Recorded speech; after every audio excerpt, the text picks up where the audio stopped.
la grabación.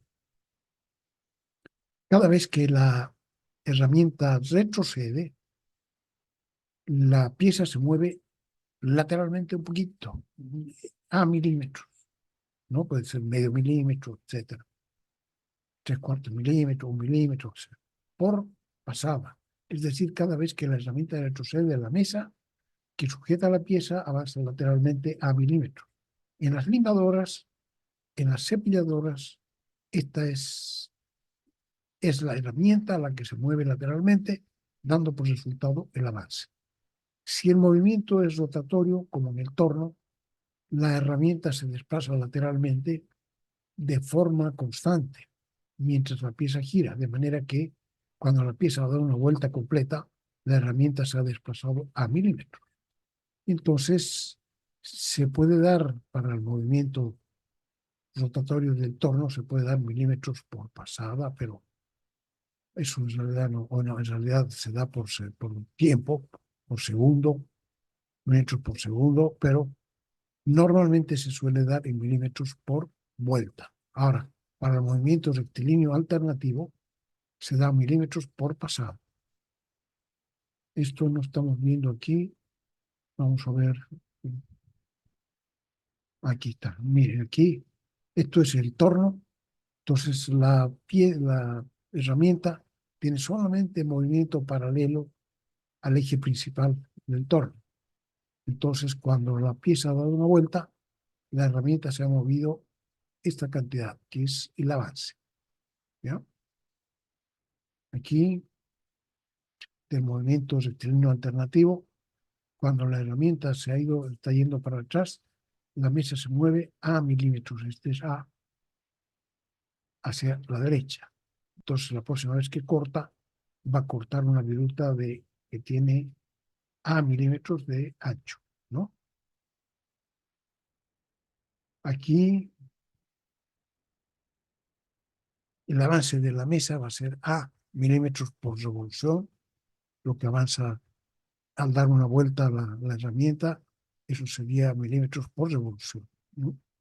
Y ahora entonces nos falta aquí el diámetro y el avance, milímetros por revolución. Aquí, cuando empujamos el taladro, la broca la empujamos hacia adentro, entonces el avance es milímetros por revolución y el diámetro de la broca.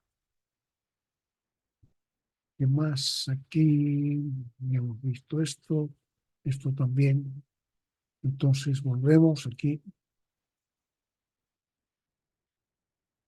Y el tercer movimiento es el movimiento de penetración.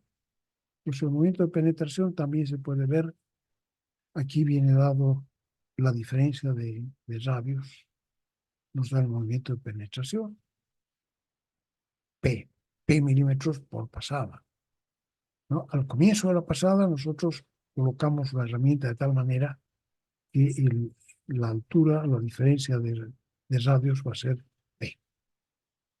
Entonces va a ser P milímetros por pasada. Este movimiento es manual. Movimiento de velocidad de corte es automático y podemos hacerlo manual también. Y el avance suele ser automático, ¿no? Aquí el avance es siempre automático. Tiene una serie de engranajes que hacen que el avance sea siempre automático. Si lo ponemos, podemos no poner también, ¿no? Pero no avanza nada. Ahora no se suele hacer manual. Cuando está el que es automático. Y este también, ¿no? Avanza la mesa, cuanto avanza la mesa, eso va a ser siempre automático. Pues eso en cuanto a los movimientos y velocidades. 3 movimientos y 3 velocidades. Bueno, 2 velocidades nomás, porque hay el avance puede ser por minuto o por revolución, pero la profundidad de corte, aquí se ve, esta es la profundidad de corte, está dada simplemente por pasada a veces, ¿no? Profundidad de corte. Aquí la profundidad de corte, hemos introducido la herramienta de manera que la diferencia de alturas entre antes de cortar y después de cortar es la profundidad del corte. Entonces esta es P. Aquí la profundidad de corte es el radio. Aquí habría que ver bien cómo es la profundidad del corte. Fuerza de corte, nos interesa mucho la fuerza de corte. Si nosotros vamos a comprar un torno, necesitamos saber qué potencia tiene que tener. Entonces, cuando cortamos una pieza, estamos haciendo fuerzas de corte para el movimiento circular cilindrado en torno. Aquí estamos arrancando la viruta y estamos dándolo de un diámetro menor la pieza. Entonces se produce esta fuerza de corte que estamos viendo solamente en bordes. Entonces es la fuerza de corte que se produce cuando la pieza gira y la herramienta se mueve hacia la izquierda. Automáticamente se produce esa fuerza de corte y nosotros para estudio la dividimos en tres componentes. Una componente que es paralela al eje principal del torno y por tanto de la pieza y le llamamos fuerza de avance. Una componente que es radial y que pasa por el centro de la pieza y toca, digamos, el eje principal del torno, lo toca, pasa por dos puntos, ¿no? El punto donde se está cortando y el punto donde es el centro de la pieza. Entonces nosotros se empuja hacia atrás. Y la otra fuerza le hemos llamado fuerza normal. Aunque también normal es perpendicular a que normal quiere decir perpendicular, muchas veces, ¿no? Entonces, aquí quiere decir perpendicular a que al eje del torno. Entonces, por eso le llamamos fuerza normal. Y también la velocidad de corte que tenemos aquí, tenemos un avance que es paralelo al eje del torno, ¿no? Avance. La profundidad que viene dada, la profundidad de corte que viene dado así, perpendicular al eje de la pieza, al eje del torno. Y el resto que queda es la velocidad de corte. Entonces a eso le llamamos la velocidad de corte. Avance, profundidad de corte y velocidad de corte. Esta es paralela a V sub C.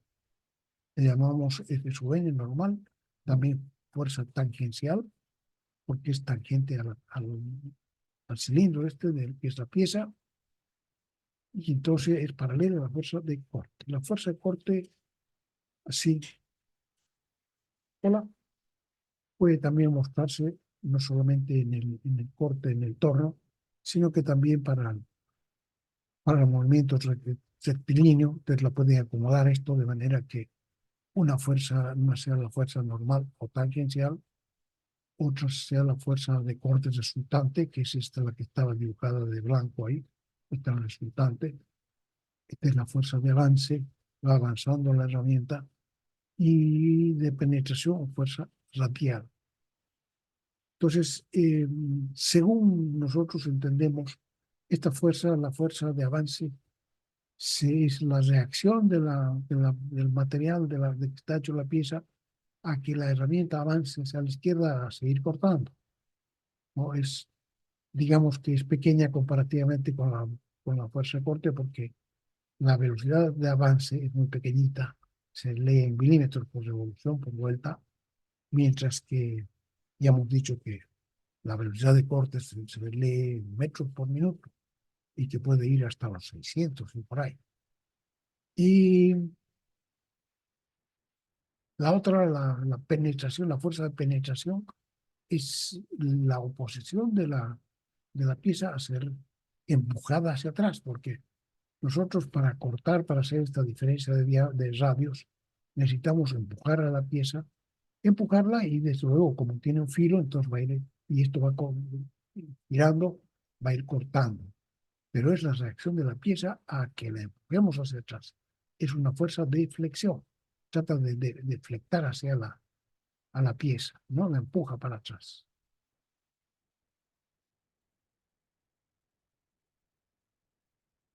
Pueden mirar aquí, ver cómo. cómo sucede eso, están bastante bien hechas aquí en el texto. Para el análisis de los orígenes de la fuerza de corte se separaron tres componentes, especialmente los perpendiculares. Fa sub A, la fuerza que se genera debido a la base lateral de la herramienta, es paralela a la superficie trabajada. Así se puede definir mejor. Paralela a la superficie trabajada.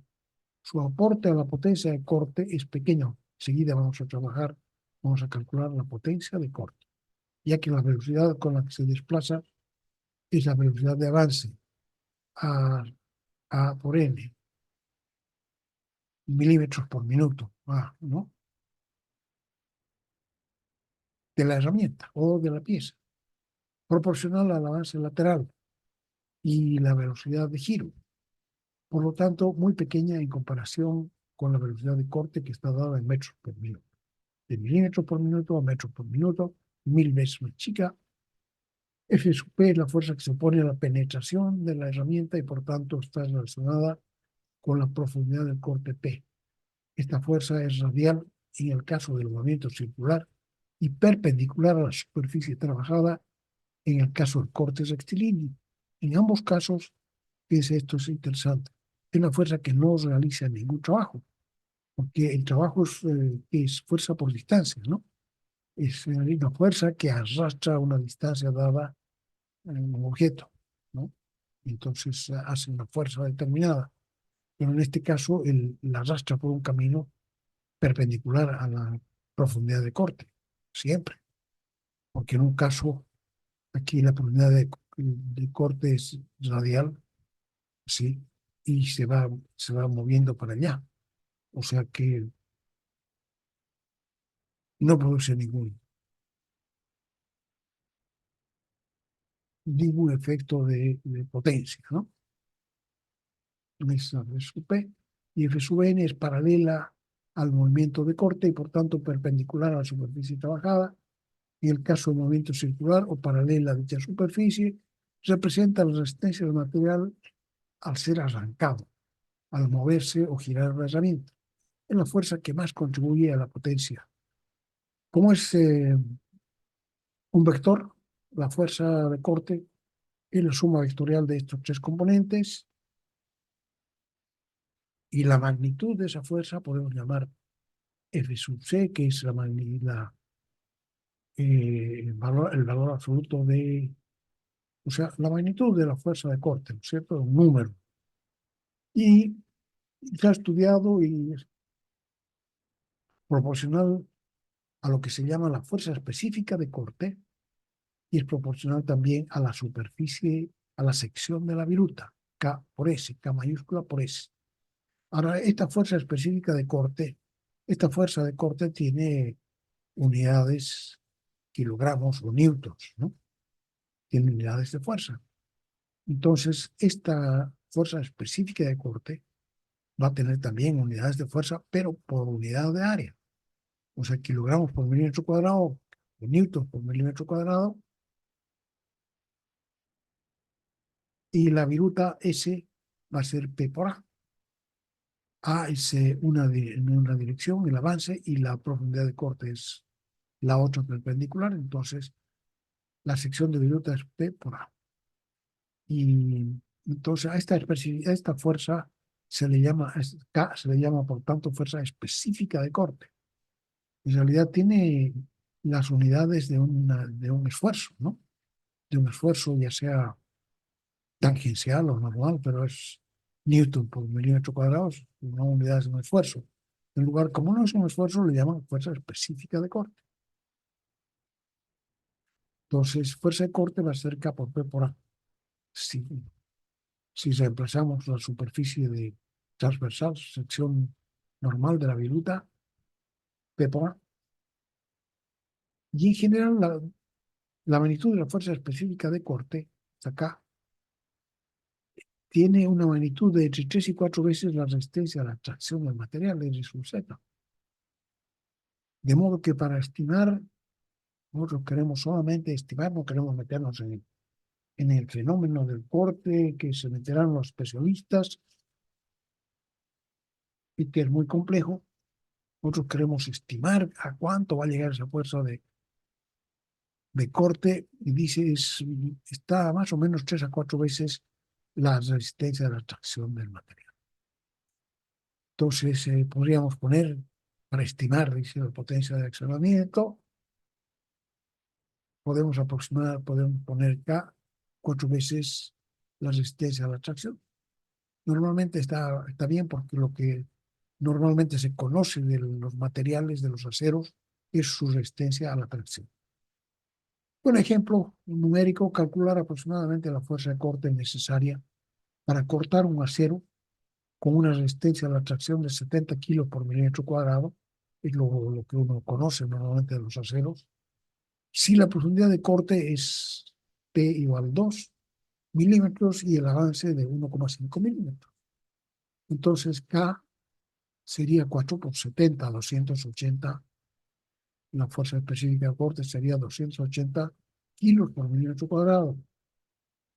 Y la fuerza de corte va a ser entonces 280 por 2 por 1,5. Eso es por 3. 280 por 3 da 840 kilogramos. Dice, esto es interesante. De acuerdo con este resultado, al cortar un acero corriente con una profundidad de corte y avance usuales, se genera una fuerza de casi 1 tonelada, dice, sobre la punta de la herramienta. No, la punta de la herramienta sobre la que se está apoyando es muy pequeñita porque es la sección transversal. ¿Cuánto vale? P por A. P por A es 2 por 1,5. Si multiplicamos 2 por 1,5, resulta ser una superficie de 3 milímetros cuadrados, apenas. Y esa superficie de 3 milímetros cuadrados es la que está soportando esta carga de 840 kilos. En este caso del ejemplo. Potencia de corte. Entonces, esa es la fuerza de corte. Está dada en kilos, ¿no? Normalmente en kilos. O newtons. Si queremos, habría que multiplicar por 10 para newton. De acuerdo con este resultado, al cortar un acero corriente con la profundidad de corte de avance usuales, digamos, está un poquito exagerado aquí. 2 milímetros está bien, pero el avance no, nunca es tanto. 1,5 es harto. O sea que todavía es más chica la superficie de corte de transversal, pero también va a ser más chico la fuerza de corte. Entonces, la potencia es fuerza por velocidad. Pero esto, si ustedes se acuerdan de la física, es un producto punto, ¿no? F punto B, o sea que solamente contribuye a la potencia que desarrolla una fuerza que hace mover un cuerpo durante un cierto espacio, solamente contribuye la velocidad, en la componente de la velocidad que es paralela a la fuerza. Si no son paralelas, entonces solamente la componente paralela contribuye a la potencia. El resto no contribuye porque va a ser por un ángulo de 90 grados que da, el coseno da 0. Y esto, tal como tenemos, la fuerza es kilogramos y la velocidad metros por segundo, por minuto, entonces va a dar metros por kilos por minuto. Esta es una unidad de potencia que a veces resulta y no se suele utilizar mucho. Está dado en metros kilogramos por minuto. Normalmente no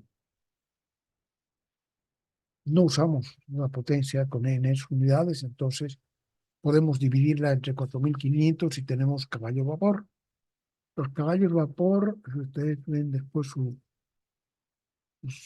tabla de unidades, van a ver que los caballos vapor son muy parecidos, son parientes de los HP, de los horsepower. ¿Ya? Y si nosotros estos caballos vapor lo multiplicamos por 0,7535, obtenemos la unidad eléctrica, ¿no? Kilowatts salen utilizando los motores eléctricos, se utilizan más que en los motores de auto nunca hablamos de kilowatts, ¿no? Hablamos más bien de HPs.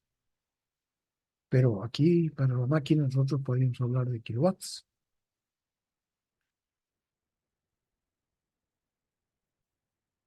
Entonces, si en el ejemplo anterior que tenemos la fuerza y tenemos una velocidad, podemos darnos una velocidad de 25 metros por minuto, que es la cuarta parte de una cuadra, en un minuto es poquito, ¿no? Entonces, la potencia de corte va a ser 840 por 25, 21.000 metros kilómetros. Esto se llama kilográmetros por minuto.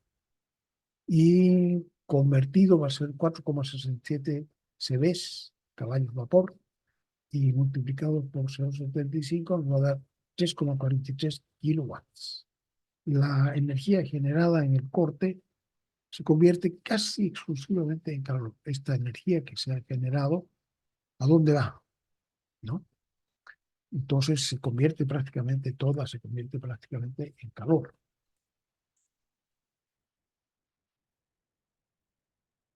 Y el mismo que es evacuado del lugar del corte, en gran parte por la viruta, o sea que la que quema ahí es la viruta.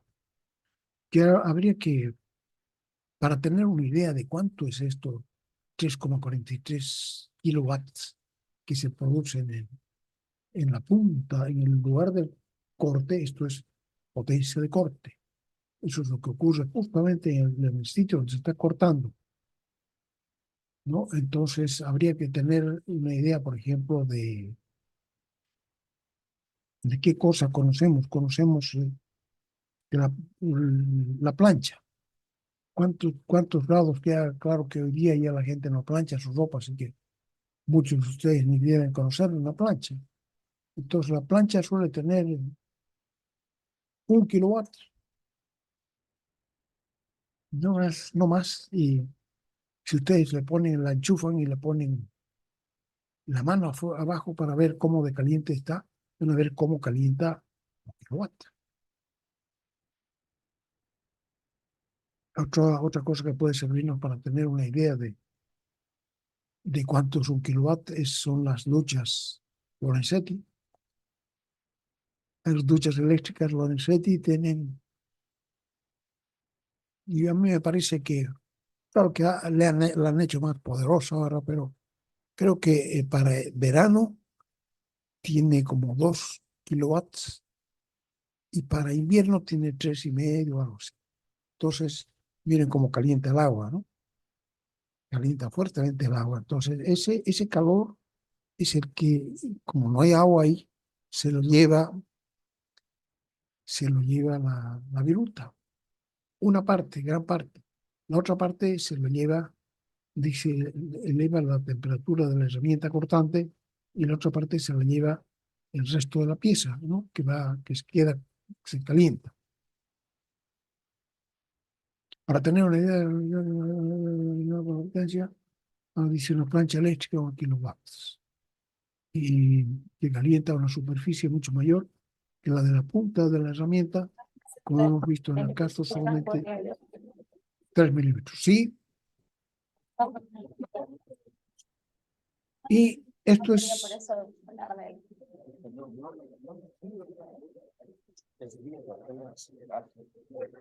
¿qué están hablando?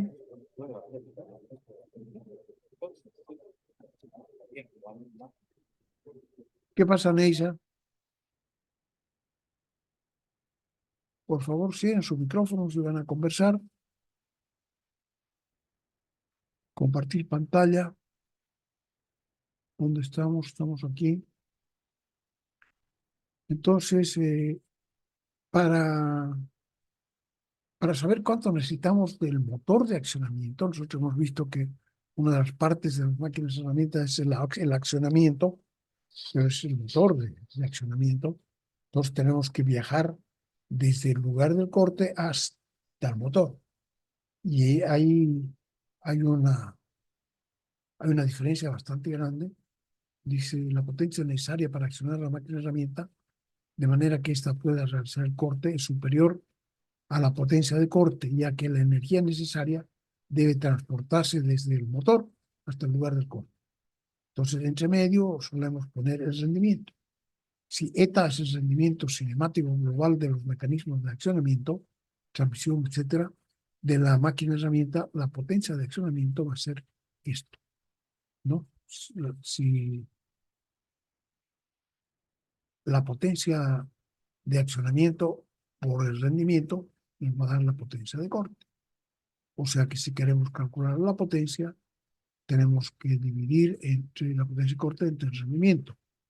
Dice, en general las máquinas herramientas corrientes tienen entre 0,7 y 0,8 de rendimiento. Entonces, esta sería finalmente la fórmula que nos da la potencia de accionamiento para una máquina para cortar un metal. Y es importante notar que aunque la fuerza Fp no realiza ningún trabajo, sin embargo, tiene gran influencia en la deflexión elástica, claro. Ya dijimos que era la empuja hacia atrás a la viga, ¿no? Porque la pieza es una viga. Si está sujeta de dos lados o está sujeta de uno, entonces igual se comporta como una viga. La deflexión elástica de la pieza que se trabaja y por tanto, y como la empuja para atrás, vamos a obtener una baja en la precisión con la que se está trabajando. Después, cuando ya no hay esa fuerza, vuelve a su sitio y resulta que hemos cortado de menos. Porque cuando íbamos a cortar, la empujamos para atrás y cortamos. Entonces hay una parte que no cortamos. Torno paralelo viene ahora. Vamos a inmediatamente ver, pero quiero ver qué hay aquí. Bueno, esto es uno de los cuadernillos. Terminamos de ver carburos, hard metal, metal duro 2 dice, pero este era el colado, las estelitas. Y bueno, no terminamos mucho porque yo estaba muy cansado, ¿no? En realidad el que vimos fue el carburo hard metal, metal duro, cementado y que se produce en pastillas o plaquitas, insertos, ¿no? Soldadas a veces se sueldan o a veces se sujetan a la punta del cuerpo de acero. Y pueden tener, digamos que, como se hace desinterizado, cementado, nosotros podemos disponer cuánto en porcentaje vamos a tener ya entran y no cambia, porque no se va a pasar a la fase líquida, ¿no? No se va a fundir. Si se funde, todo esto cambia. Pero en un sintetizado, los distintos polvos que se ponen no, no se licúan. Entonces, nosotros sabemos qué porcentaje de partículas duras le estamos poniendo y cuáles son esos, los carburos. Carburo de tungsteno, de culombrio, de tantalio, mixto, creo que se llama de tungsteno y titanio, carburo de titanio. Y el aglutinante de estas piezas es el cobalto, niobio también. Todas estas son cosas bien caras, ¿sí? Ahora, hemos visto que los carburos cortan muchísimo más rápido y que así podemos llegar a los 900 grados centígrados y cortar hasta 250 metros por minuto. Eso, si lo contamos en cuadras, digamos que serían 2,5 cuadras en un minuto, ya es muchísimo. Carburos cementados también son carburos, pero estos los funden. No, carburos cementados se trabajan en dos áreas. Una área para corte con arranque de bruta y matrices de conformado. Esas son las que tienen más contenido de partículas duras y otras serían el área de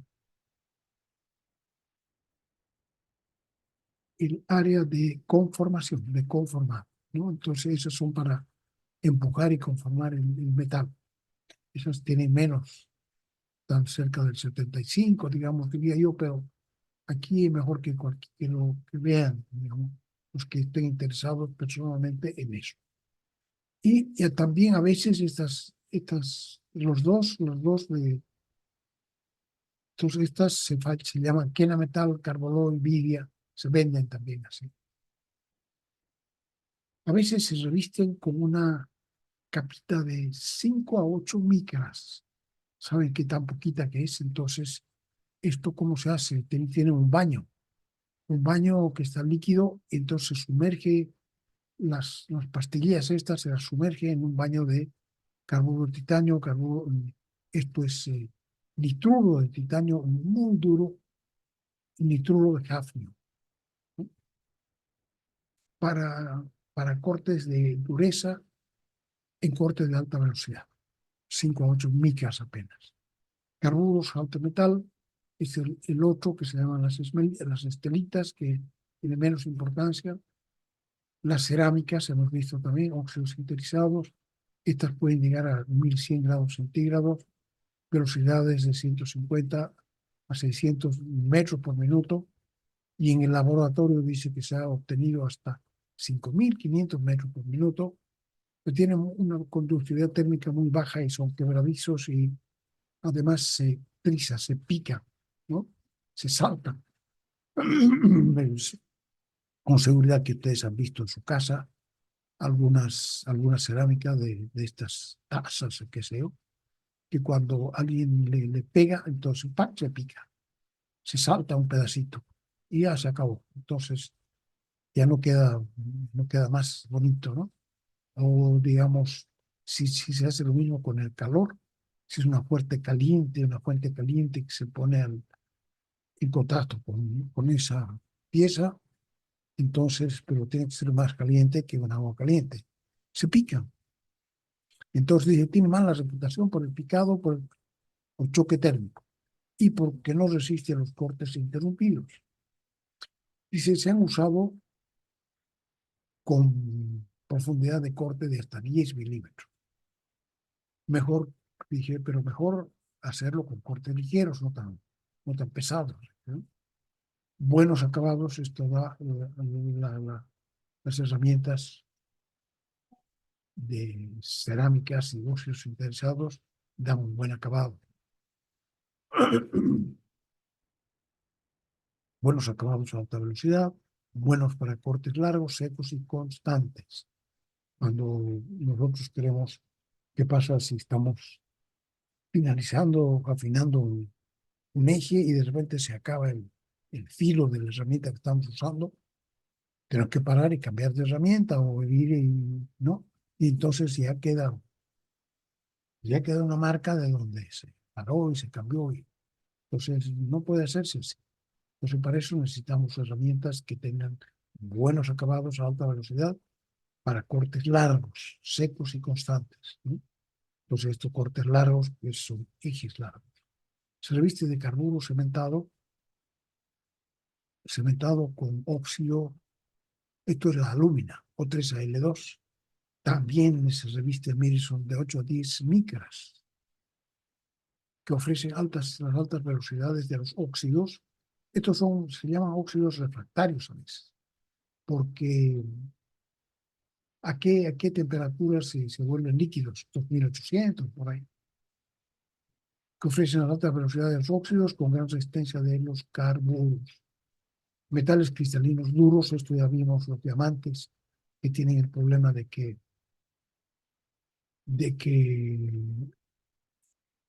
el material más duro que se conoce, que es el diamante, sin embargo, diamante es solo carbono hexagonal. Entonces, el fierro y el níquel se lo comen, porque a alta temperatura entonces se empieza a formar acero, porque el acero es fierro con carbono y otras cosas más. Entonces, su uso está limitado a áreas específicas. El trabajo de carburos cementados y duros, por ejemplo, se pueden trabajar carburos, se pueden afilar carburos con diamantes, con materiales cristalinos duros. Ahí está bien, ¿no? Y aleaciones abrasivas duras, que no sean ferrosas, difíciles de maquinar, como también fundiciones de aluminio silicio. Ese aluminio silicio también es una aleación, una fundición muy dura y una fundición que muy abrasiva, ¿no? Te las desgasta las herramientas muy rápidamente. También plásticos reforzados. Le ponen al plástico, le ponen relleno de unos hilos de tungsteno y otras cosas. O de relleno y cerámica de alta alúmina. En general se puede elevar la velocidad con estos materiales tanto como pueda resistir la máquina herramienta. Y aún así, estas herramientas duran muchas veces más que otras, 4 veces más que las de carburo. Entonces, si no estamos trabajando en acero, es bueno trabajar con estas. Y dice, el nitruro de boro cúbico es casi tan duro, pero no tan reactivo como el diamante. Se utiliza para el maquinado de materiales de alta aleación de la era espacial, difíciles de cortar con otras herramientas. Por ejemplo, el borazón, que es nitruro de boro cúbico, corta el Inconel 718 a 215 metros por minuto, en que los carburos, al Inconel 718, los carburos cementados apenas lo pueden cortar a 45 metros por minuto. Esa diferencia enorme, ¿no? Eso es tiempo y es dinero. Tienen elevado costo, 50 a 100 veces de un carburo cementado. En el video anterior podemos ver solamente dos. Y estos serían los dos. Pueden mirar, voy a sacar una, ¿no?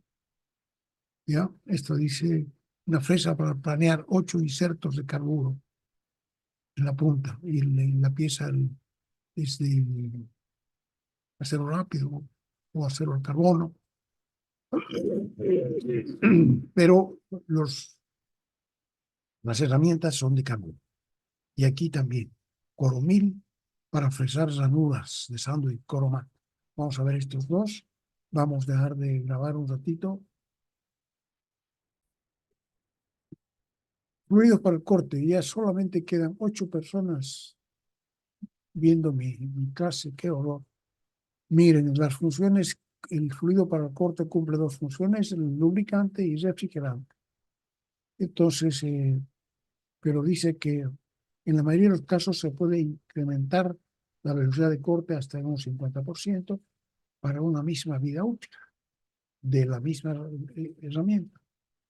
Y el principal deterioro del desgaste del filo es la temperatura, el aumento de temperatura.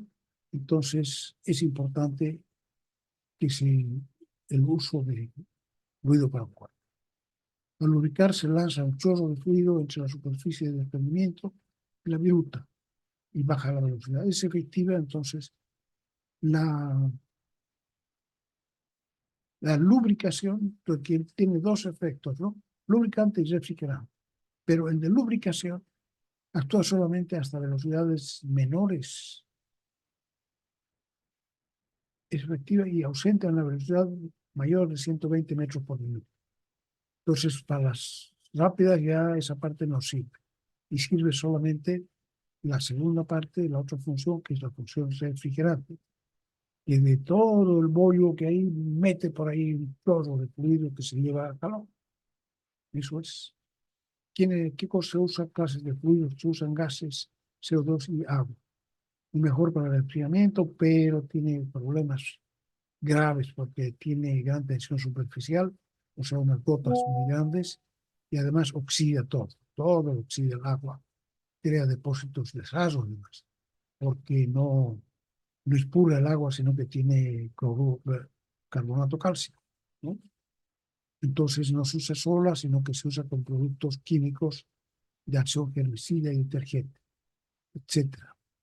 Se le añade también algunos productos para bajar la tensión superficial, para que haga una gota más finita, y ablandadores. Los ablandadores sirven inhibidores, para que no deposite, porque el carbonato cálcico cuando hierve el agua crea incrustaciones, así como en la caldera. Han visto ustedes las calderas en su casa, están incrustadas con el carbonato cálcico, una sustancia blanca, porque precipita a los 100 grados, ¿no? Entonces, se crea una incrustación. Sin embargo, si nosotros colocamos ablandadores inhibidores, y no va a pasar eso, ¿no? Entonces, se trata el agua con ese tipo de cosas para que no para que no oxide y ni se creen entonces esta sal. Si el lubricante tiene gran importancia, se usan aceites, no tiene herramienta, se pueden dañar cojinetes, aceites. También se usan aceites solubles y aceites no solubles, como por ejemplo el queroseno. Elementos del corte, ya hemos visto eso, el movimiento de corte, la velocidad de corte, y por D por N partido por 1000, ya hemos visto todo esto, y para el movimiento rectilíneo alternativo también.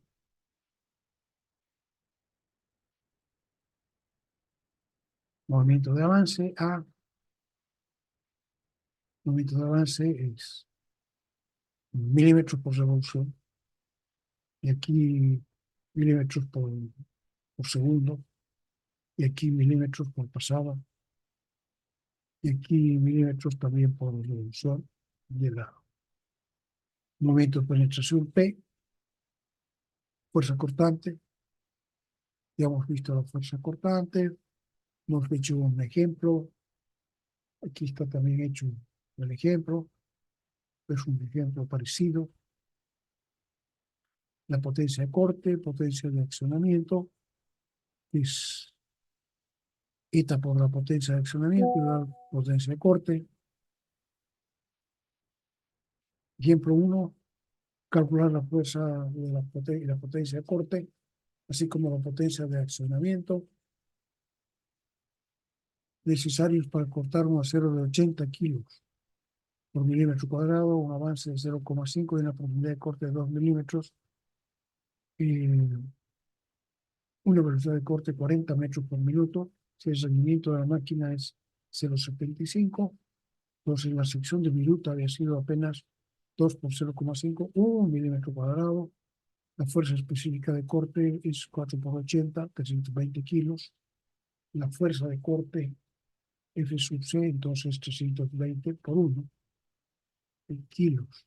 La potencia de corte, entonces 320 por 40.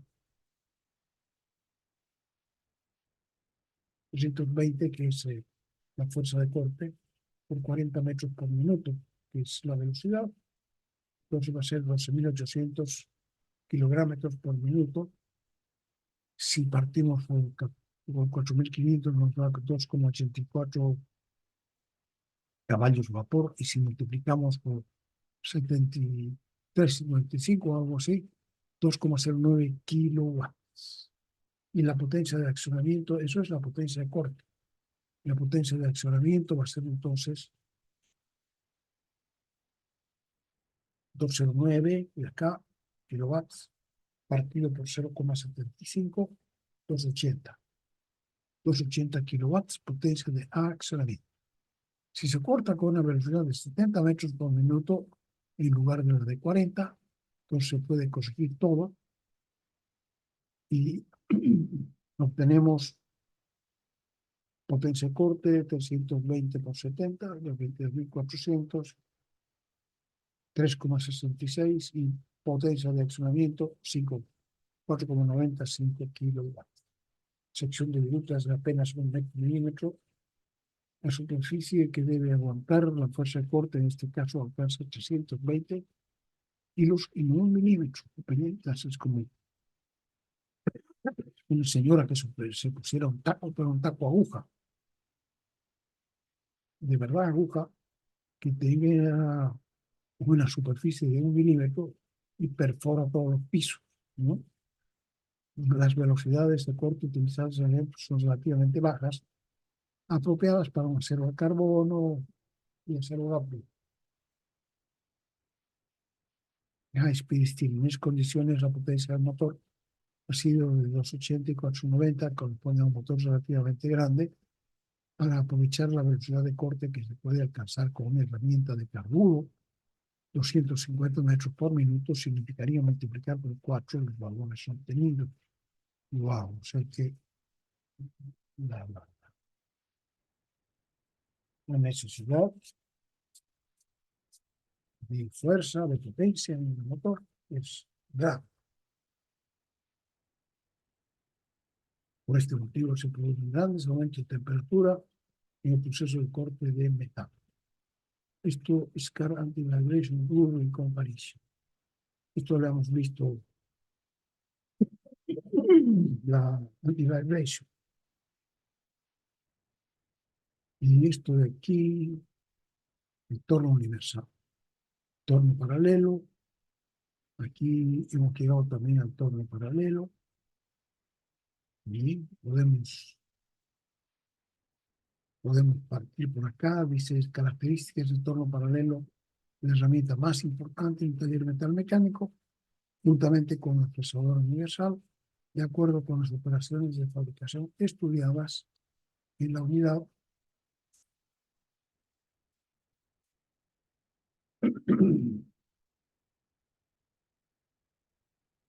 Ya es posible realizar muchas de estas operaciones sobre un torno y en caso de necesidad, es decir, en ausencia de otros equipos que puedan realizar dichas operaciones de una manera más apropiada. De acuerdo con el cuadro 2.7, la página 80, se trata de una máquina herramienta de mediana precisión o baja precisión, no siendo posible alcanzar con ella una calidad de fabricación mayor que 7. Por otra parte, debido precisamente a la variedad de operaciones que es posible realizar en él, tampoco es un equipo de alta productividad para la producción en serie de partes y piezas. Sin embargo, es posible introducir modificaciones en su equipamiento que permitan, por una parte, fijar y soltar el material con mayor celeridad, claro, porque no es muy productivo justamente porque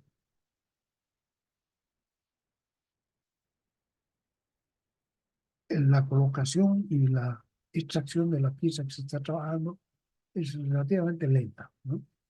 Entonces dice, sin embargo, es posible introducir modificaciones en su equipamiento que permitan, por una parte, fijar y soltar el material con mayor celeridad y por otra, dar forma a la pieza más rápidamente, de modo de elevar su productividad significativamente. Se llama torno paralelo por las guías prismáticas paralelas de que está dotada. Su herramienta tiene un solo filo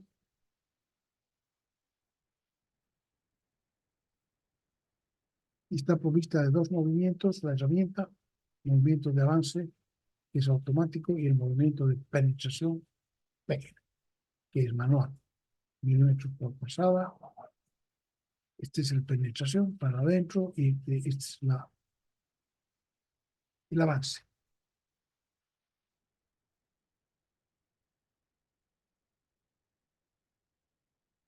Entonces ahora vamos a ver las partes del torno, supongamos que ya los han visto ustedes. Caja de avances, vamos a empezar por aquí a la izquierda, abajo, es la caja de avances, caja de velocidades para, eh, para el carro, ¿no? Entonces se llaman las cajas de avances del carro. Después, transmisión por correa polea aquí adentro. El motor está atrás y aquí viene la correa polea y la pone en contacto con el auxilio principal del torno. Y aquí está la caja de velocidades del auxilio principal. Este de aquí está montado sobre la bancada y se llama cabezal fijo porque no se mueve. Entonces la bancada viene desde aquí hasta aquí, abarca todo el torno y tiene dos cabezales. Este es el cabezal fijo y este es el cabezal móvil. El cabezal fijo lleva la caja de velocidades del eje principal, que se llama el auxilio principal, y lleva el auxilio principal y lleva el plato. Y además aquí se agarra la pieza. Entonces para eso sirve cabezal fijo. La bancada lleva el caso del torno, es una torre, tiene caso longitudinal, caso transversal y caso giratorio. Vamos a verlo después en más detalle. y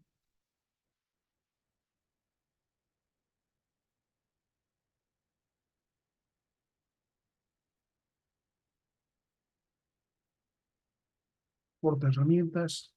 La parte de arriba es la parte de herramientas. Este es el cuadradito de una herramienta. Está apuntando para atrás. Carro giratorio, dice carro giratorio, dice el carro, cabezal móvil.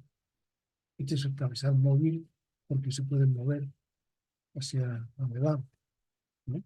Porque muchas veces se trabaja entre puntos.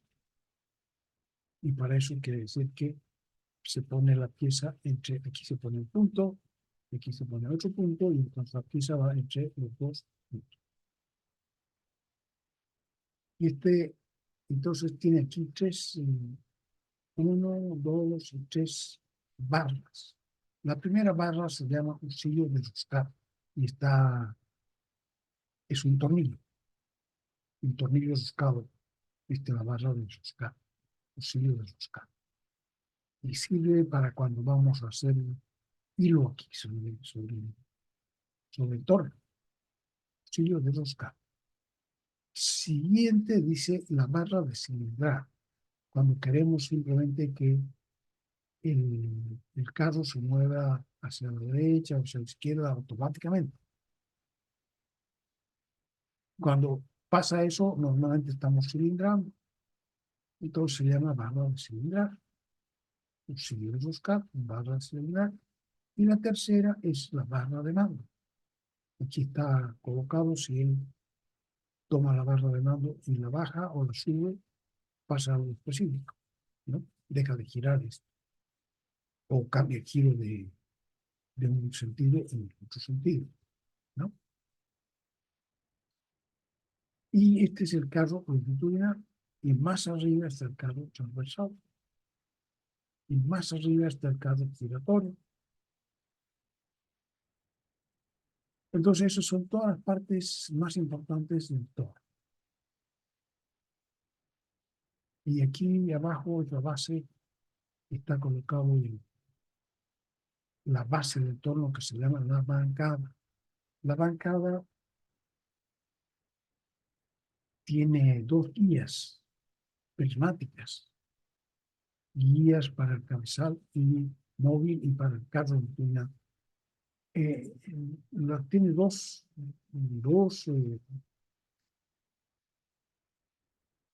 adminículos que se mueven sobre el torno, sobre la bancada.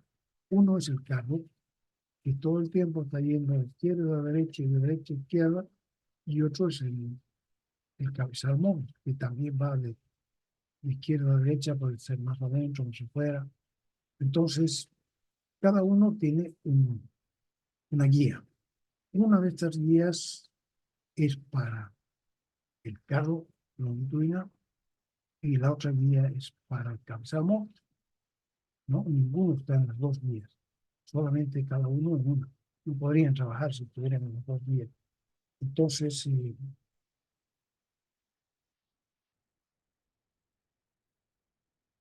este,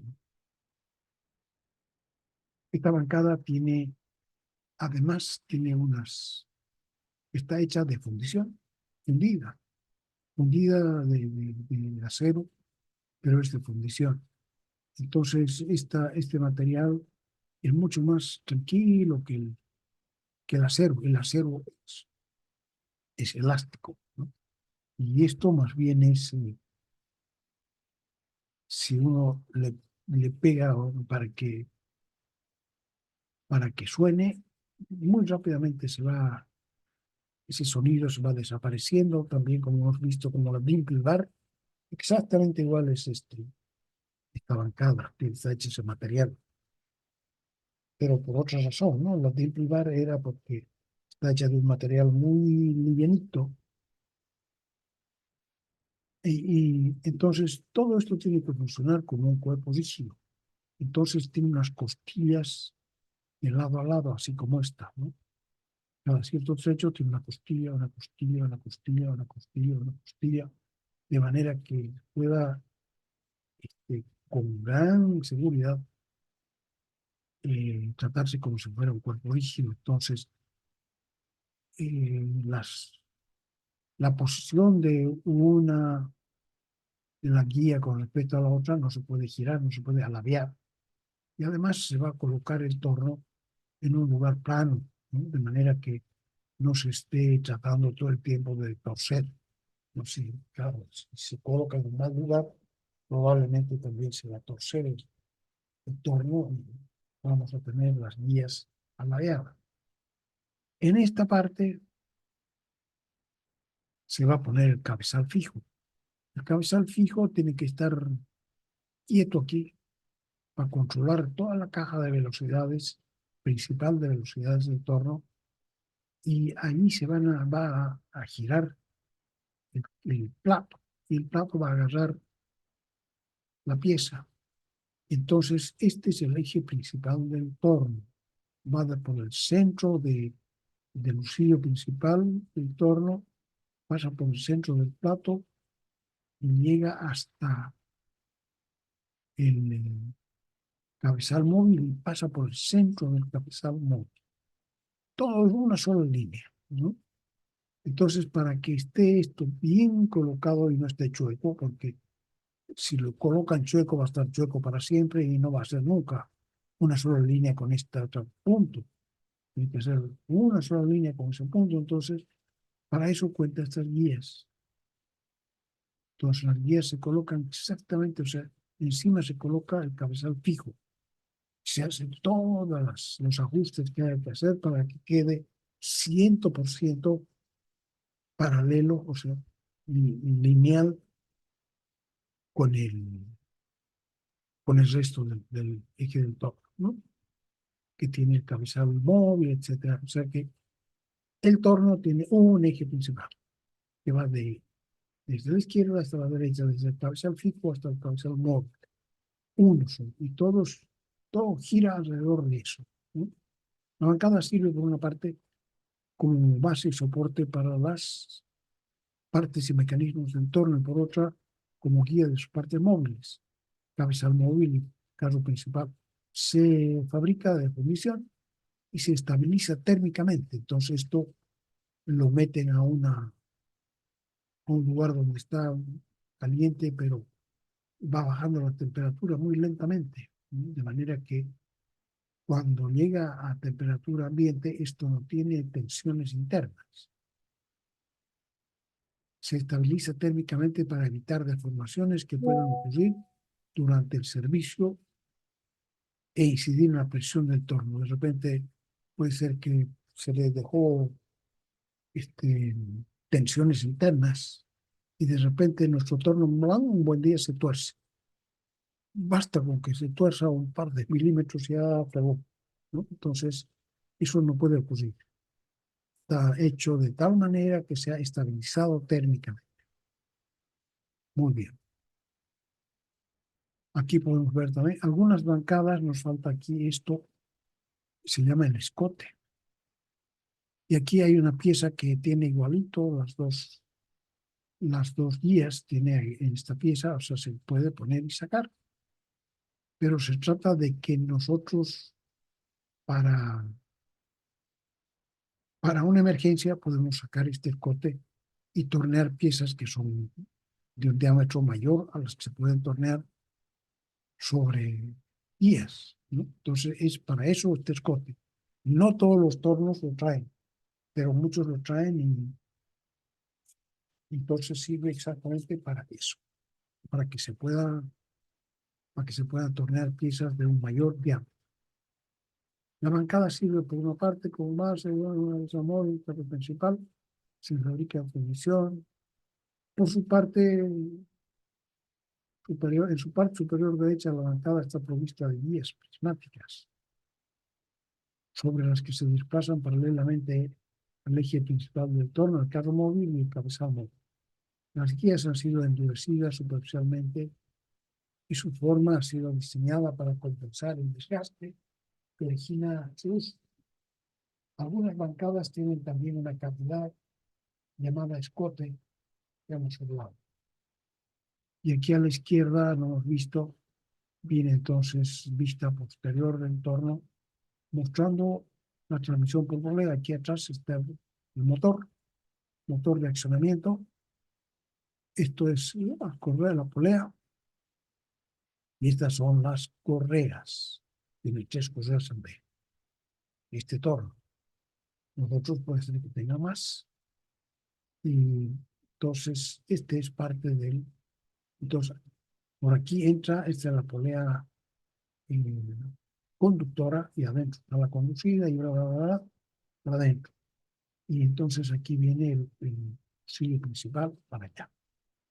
Aquí vienen las 3 palancas de cambios. Palancas de cambios como un auto, pero son 3 para mover los engranajes que hay aquí adentro. Esto se llama la lira del torno. También vamos a aprender a usar cómo se usa la lira del torno.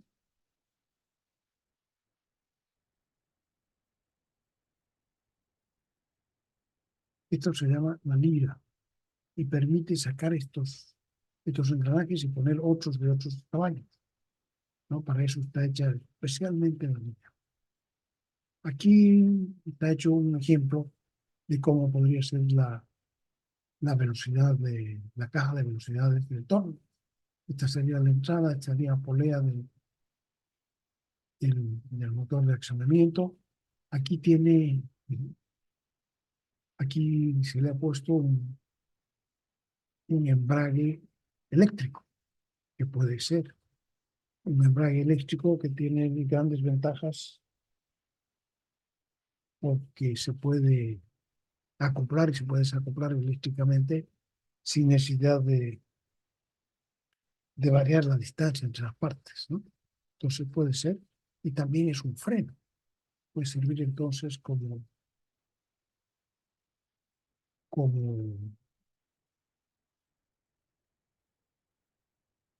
como freno y también como embrague. Entonces aquí en este primer eje tiene 1, 2, 3, 4 engranajes de distinto diámetro. ¿Con quién van a engranar? Con estos 4 engranajes, pero solo uno a la vez, porque si no se rompen, ¿cierto? Entonces aquí esta pieza está sujeta aquí, o sea, este es un eje que tiene aquí un engranaje, o sea, un rodamiento, y aquí tiene otro. Esto está apoyado en la caja de velocidades, tiene una caja de metal. Entonces, esta tiene 4 engranajes, 1, 2, 3, 4, que se mueven con esta palanca. Si nosotros llevamos para allá la palanca, estamos cambiando y ya no va a engranar este con esta, sino que este con este. Y si seguimos, ya no va a engranar ni este con este, sino que este con este. Pues de repente es este segundo, después viene el tercero, después viene el cuarto. ¿Sí? Entonces, esa es una caja de velocidades que tiene 4 velocidades. O sea que este eje, este es un eje estriado, que un eje en que esta pieza se mueve. No puede girar solita, pero se mueve para que pueda engranar con distintos engranajes. Entonces, ya este eje tiene 4 velocidades. Y en esta otra zona, estos ejes, esos otros engranajes, son 3 engranajes, están girando con la velocidad de los otros engranajes de allá, de la izquierda. Giran con la velocidad, pero también se engranan con 1, 2, 3 engranajes que tiene el bolsillo principal. Entonces, puede engranar este con este o este con este. No los 3 a la vez, nunca. Uno por turno. Entonces,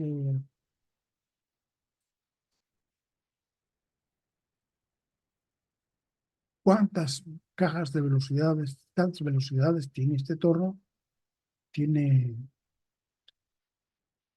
Aquí tiene 4 velocidades y para cada una de estas velocidades tiene 3 velocidades aquí.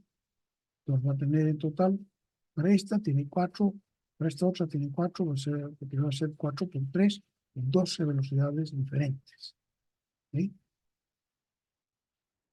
Cabezal fijo, ubicado en el extremo de la bancada, contiene la caja de velocidades, acabamos de ver, el husillo, o eje principal del torno. Al ser hueco permite pasar por su interior materia prima, podemos tornear una barra que esté dentro del husillo principal. A veces se hace así, para barras delgaditas, entonces no se las corta, sino que pasan por dentro del husillo principal. Se puede sobresalir por el extremo posterior, ir siendo alimentada sucesivamente. El agujero es cónico, lo cual permite asegurar el plato. En la parte delantera, este agujero es cónico aquí. Entonces se aprieta el plato contra él, de manera que por rozamiento no quede suelto y no gire.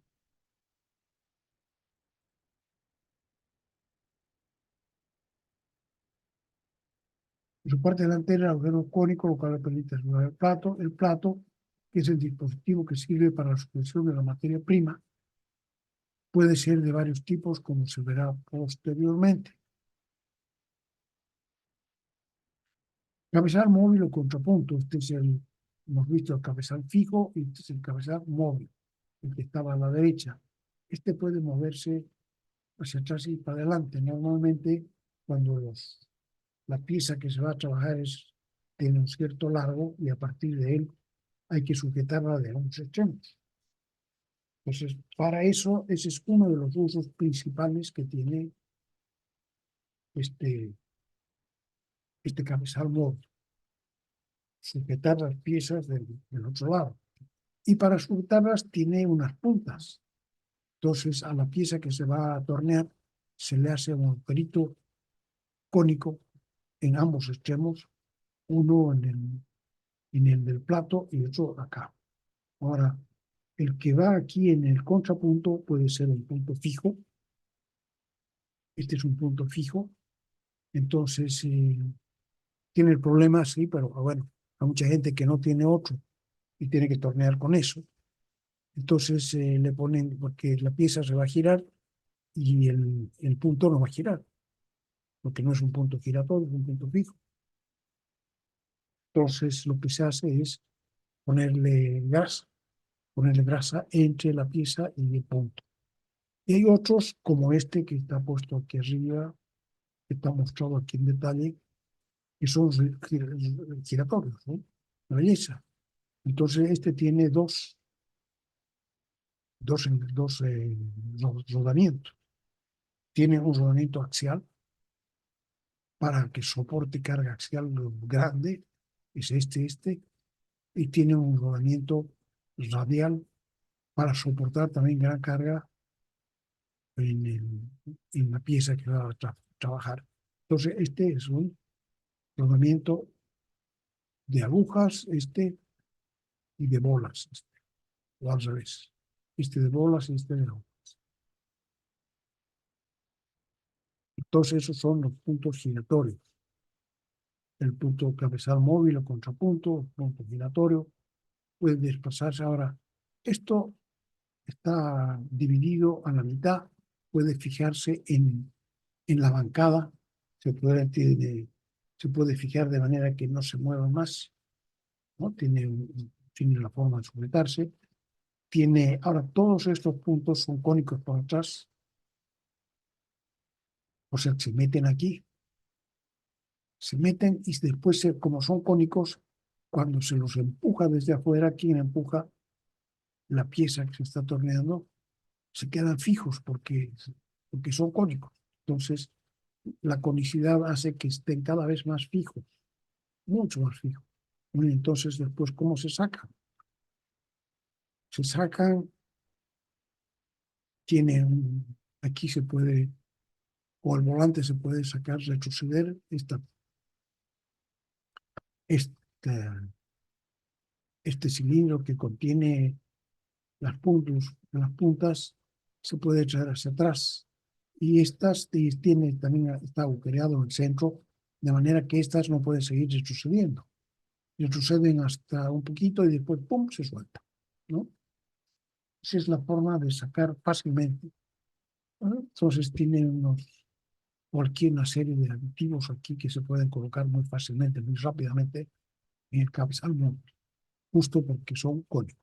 Ahora, son cónicos, o sea, cuesta más hacerlos y la mayor parte de las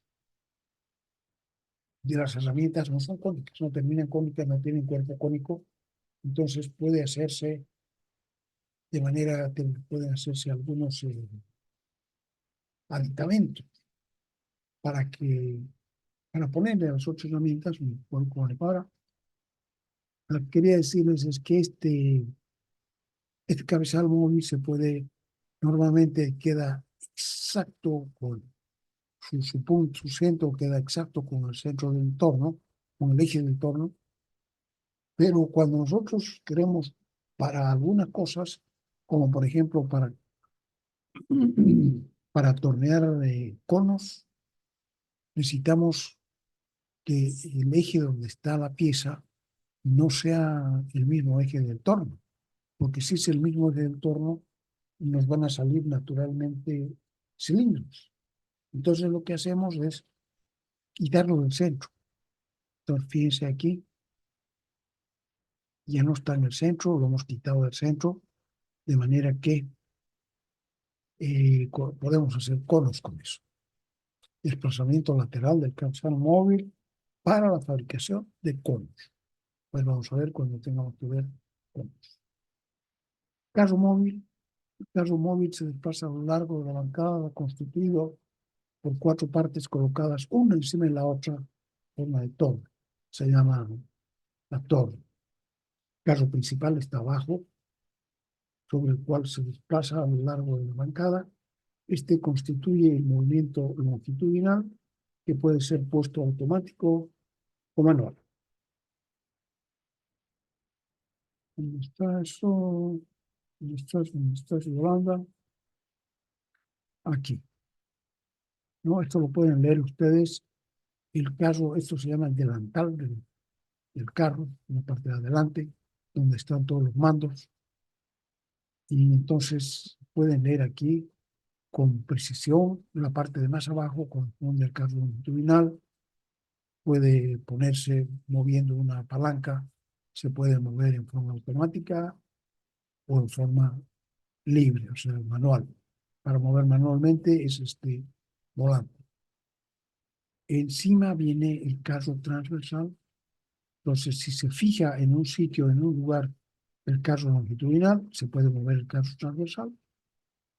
El carro transversal se mueve de adelante para atrás, ¿no?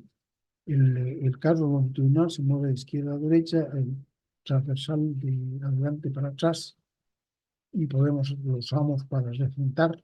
También tiene automático, se puede usar en forma automática. Y finalmente arriba tenemos el castillo portaherramienta. El castillo portaherramienta puede serse aquí. No, todavía tenemos, antes de ese tenemos el carro orientable. Este carro se puede girar en un cierto ángulo, libres de girarse. Entonces, con eso nosotros manualmente podríamos también hacer un cono manual.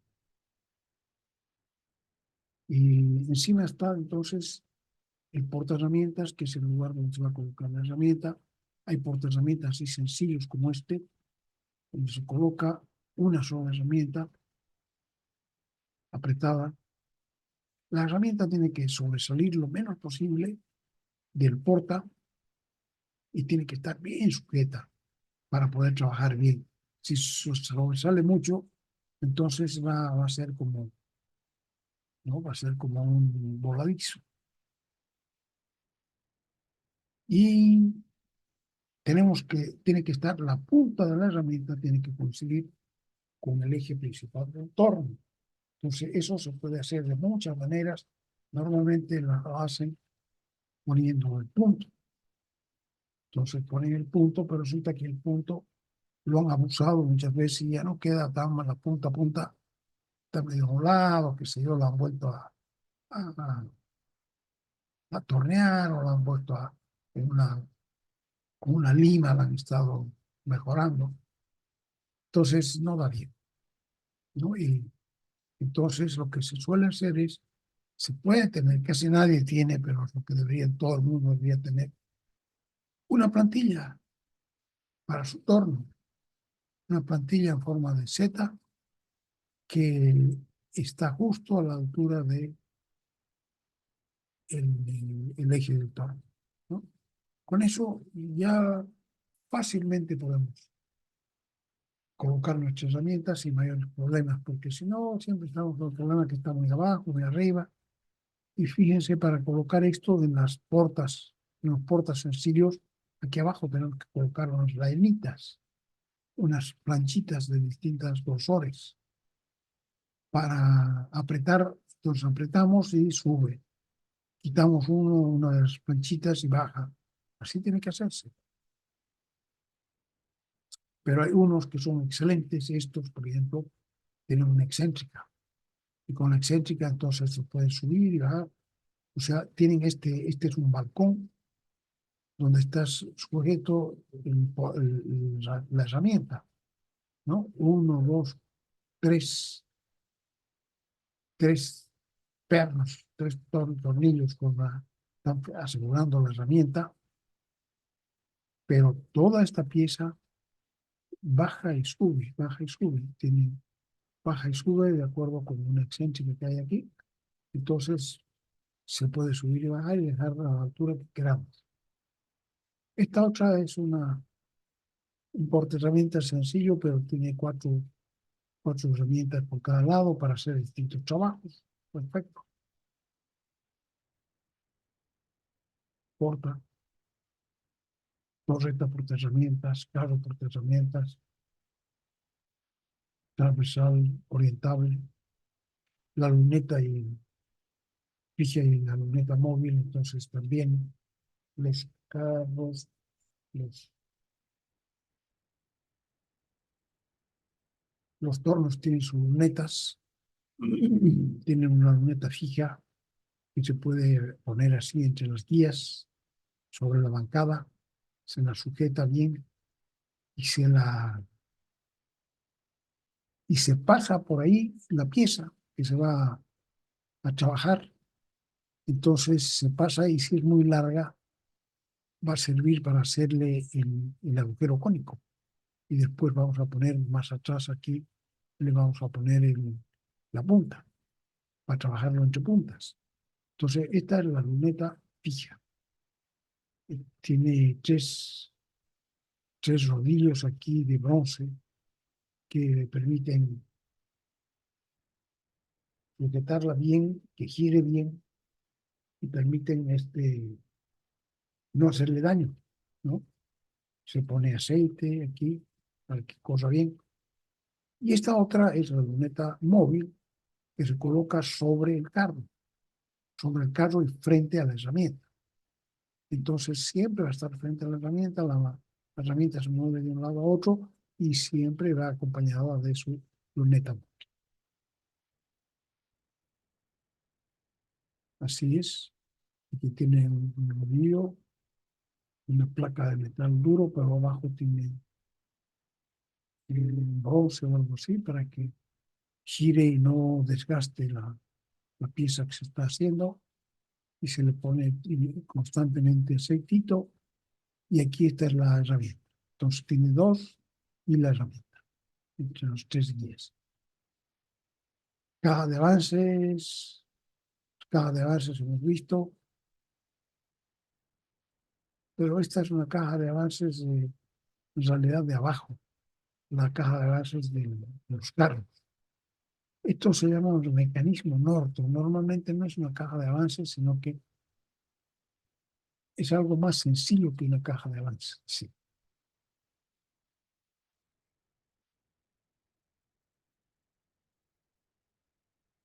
Le llaman el mecanismo Norton y entonces uno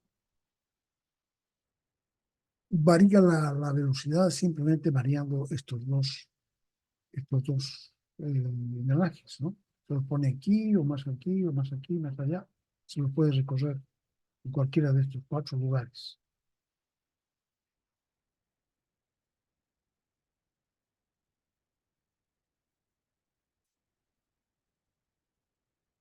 Esta es una caja de torno.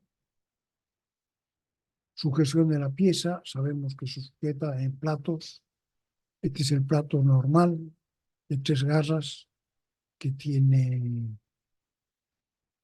las garras que se mueven juntas para adentro y para afuera. Y tiene plato de 4 garras. Este plato de 4 garras ya no se mueven juntas las garras, se mueven independientemente, de manera de colocar piezas que no tienen simetría cilíndrica. Esto es para piezas que tienen simetría cilíndrica, ¿no? Entonces, todas las tres garras salen y entran juntas, de manera que el cuerpo siempre está centrado. Si es una barra redonda, por ejemplo, o si es un hexágono. Estas son la luneta fija, la luneta móvil. Este es otro caso, va otro plato, pero este es un plato de puros agujeros, ranuras, que nos sirve para colocar otras piezas que son más difíciles de colocar frente al torno, frente a la herramienta del torno. Aquí está mostrando una rosca plana. La rosca plana, y entonces estas 3 garras están sujetas a la rosca plana, y cuando gira mete la, la herramienta aquí de girar, ¿no? Entonces se mueve la rosca y hace que las 3 garras se muevan también hacia adentro o hacia afuera. La llave, ¿no? Aquí metemos la llave y la llave hace girar toda la rosca. Al girar la llave, gira la placa de rosca plana, espiral, placa dentada giratoria. Garras duras o garras blandas. Esta es la de 3 garras.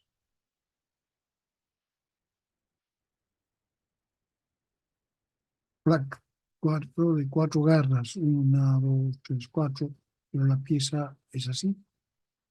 La pieza no tiene simetría, bueno, es parecida a esta, pero de aquí estoy mostrando yo qué pasa si queremos cilindrar esta pieza. Vamos a ver aquí, a ver, nos quedamos aquí así, en los platos, y vemos aquí que hay torno universal, ya hemos visto los 2 movimientos, amarillo y rojo, todas las partes del torno que también hemos visto. Aquí pueden ver ustedes después, la orientable, el punto, punto de herramientas, plato de garras, plato de 3 garras, etcétera. Eso también lo hemos comentado. Hemos comentado la bancada, el escote, hecha de fundición, perfectamente, ¿no? Cadena cinemática. Esto podemos mirar, pero aquí nos quedaremos. Cadena cinemática. Vamos a ver esto la próxima vez en la T33. Estamos en la T33 porque es hasta la 1:30, ¿no es cierto? Además, 7 personas se han quedado, 7 participantes. El resto, ¿a dónde se ha ido? ¿Alguien me podría decir? Dejamos de compartir. Jóvenes que duermen, jóvenes aún duermen. Daniela, ¿dónde se ha ido el resto de tus compañeros? Víctor Saonero, Gisela Galvez, o Luis Miguel Apaza. Ingeniero, las notas del parcial las va a entregar paralelamente a las del final o Mañana hay a la... mañana hay entrega del segundo parcial. Ah, ya, gracias. ¿Ya? Fíjense aquí, 2, 4, 6 personas se han quedado, conmigo 7. Jóvenes, que les vaya muy bien. Buenas noches. Mañana nos vemos. Hasta luego.